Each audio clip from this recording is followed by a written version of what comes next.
जी का खालसा वाहिगुरू जी की फतेह। साध संग जी अज आप दर्शन करांगे दशमेश पिता की जानशो धरती दयालपुरा। इस जगह गुरु साहब जी ने ढाब के किनारे बैठ के जफरनामा लिखा सीगा जो कि औरंगजेब को गया सीगा। इस जगह पातशाही 6वीं और 10वीं दोहां के मुबारक चरण पए हुए हैं। तो इस जगह पहुँचने वास्ते अगर आप दिल्ली तो चलते हाँ 324 किलोमीटर है जी। तो अगर आप अमृतसर तो आते हाँ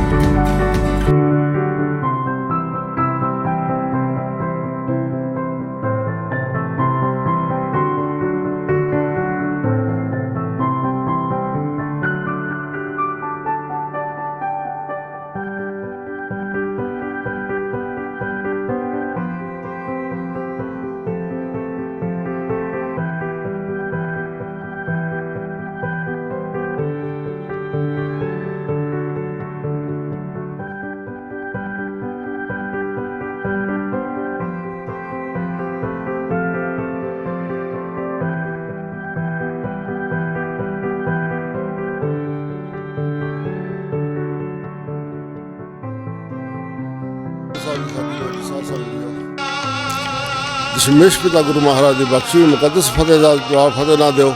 सारे जन का जवाब के आखो जी वाहिगुरू जी का खालसा वाहिगुरू जी की फतेह। गुरु प्यारिओ आप दर्शन कर रहे हैं गुरु गोबिंद सिंह मार्ग के। इस उपर गुरु साहब ने जिथे जिथे अपने मुबारक चरण पाए उत्थे गुरु साहब की याद को ताज़ा रखने वास्ते गुरुद्वारे की सेवा हुई। असी उन्होंने गुरुद्वारे के दर्शन भी करते हैं तो नाल नाल असी इतिहास तो जाणू होंगे हैं। असी अज इसे सफ़र के तहत पहुँचे हाँ पिंड दयालपुरा जो कि दीना कांगड़ तो अगे यह पिंड आता जो आप आनंदपुर साहब तो चल के आने। गुरु साहब की यह चालीसो धरती दे उपर बहुत सोहना ही सुंदर इमारत गुरुद्वारा साहब की बनी हुई है। आओ आप नाल गुरुद्वारा साहब के दर्शन करते हैं तो नाल आप इतिहास तो जाणू होंगे। गुरु साहब के इतिहास की सांझ साडे नाल इत्थों के गुरु घर के मुख्य सेवादार बाबा लाभ सिंह जी सांझ पाउणगे तो नाल आप गुरु घर के दर्शन भी करते हैं। बाबा लाभ सिंह ट्रैवल तुहाडा स्वागत है जी।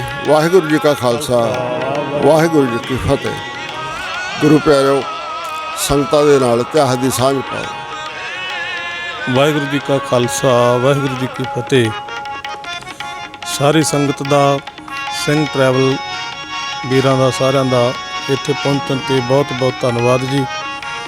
ये मुबारक स्थान दसम पातशाह गुरु गोबिंद सिंह महाराज जी जब 1699 खालसे पंथ की साजना करके आनंदपुर के जंग लड़के चमकौर का जंग लड़के सरसा किनारे जंग लड़के राय कल्ले कोल हुंदे होए सतगुरु महाराज सच्चे पातशाह जी मधे पिंड पहुँचे।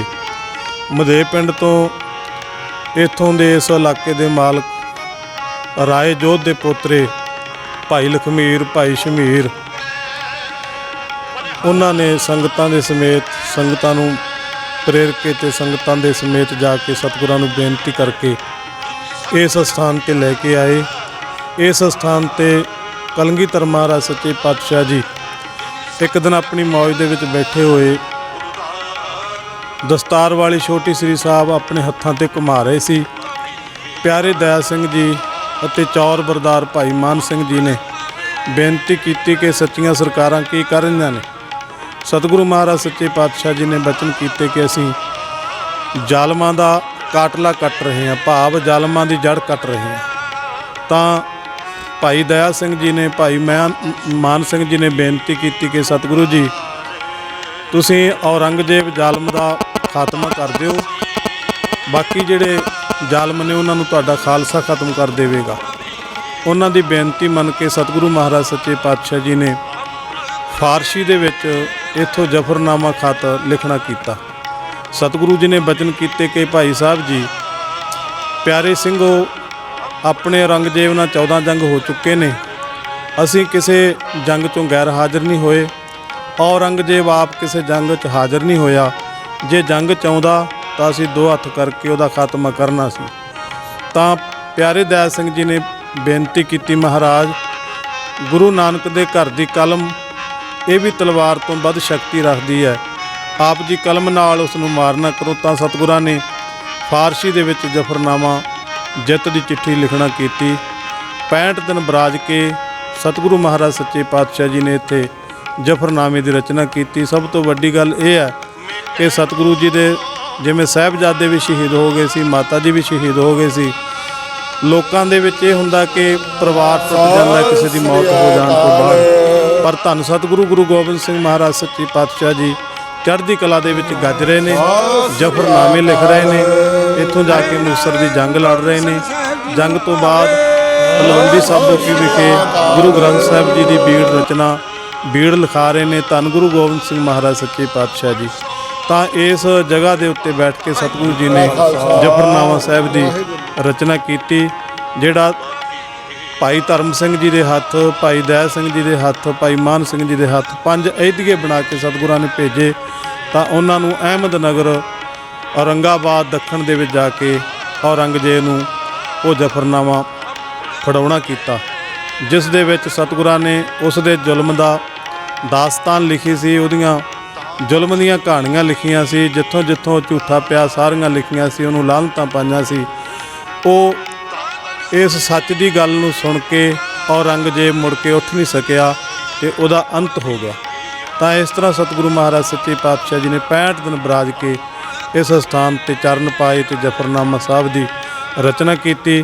ਜਿਸ ਤਰ੍ਹਾਂ ਗੁਰੂ ਗ੍ਰੰਥ ਸਾਹਿਬ ਜੀ ਦਾ ਭੋਗ ਜਿਹੜਾ ਹੈ ਗੁਰੂ ਤੇਗ ਬਹਾਦਰ ਜੀ ਦੇ ਸਲੋਕਾਂ ਤੇ 9ਵੇਂ ਮਹੱਲੇ ਤੇ ਭੋਗ ਪੈਂਦਾ ਗੁਰੂ ਗ੍ਰੰਥ ਸਾਹਿਬ ਮਹਾਰਾਜ ਜੀ ਦਾ, ਇਸੇ ਤਰ੍ਹਾਂ 10ਵੇਂ ਗੁਰੂ ਗ੍ਰੰਥ ਸਾਹਿਬ ਜੀ ਦਾ ਜਿਹੜਾ ਭੋਗ ਹੈ ਉਹ ਜ਼ਫਰਨਾਮਾ ਸਾਹਿਬ ਤੇ ਆ ਕੇ ਪੈਂਦਾ। 1428 ਪੰਨੇ ਨੇ 10ਵੇਂ ਗੁਰੂ ਗ੍ਰੰਥ ਸਾਹਿਬ ਜੀ ਦੇ ਜ਼ਫਰਨਾਮਾ ਸਾਹਿਬ ਜੀ ਦੀ ਰਚਨਾ ਕੀਤੀ, ਜਿਹੜਾ ਸਾਨੂੰ 10ਵੇਂ ਗ੍ਰੰਥ ਦੇ ਸਰੂਪਾਂ ਦੇ ਵਿੱਚੋਂ ਮਿਲਦਾ ਹੈ। ਉਹ 1386 ਤੋਂ ਆਰੰਭ ਹੁੰਦਾ ਹੈ। ਇੱਕ ਓੰਕਾਰ ਹੁਕਮ ਸਤਿ ਸ੍ਰੀ ਵਾਹਿਗੁਰੂ ਜੀ ਕੀ ਫਤਿਹ।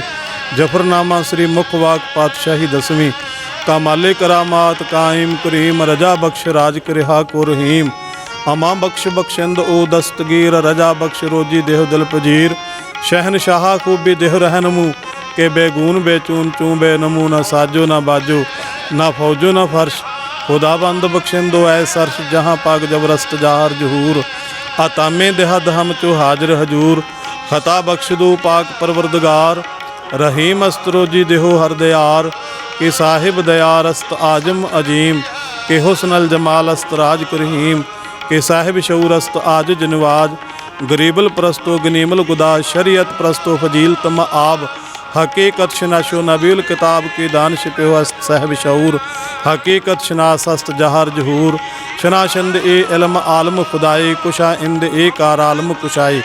ये 12 शेर कलगीधर पिता जी ने अकाल पुरख की सिफत दे विच लिखे ने। इस तो अगे जिहड़ा वर्णन है उसका नाम दास्तान है।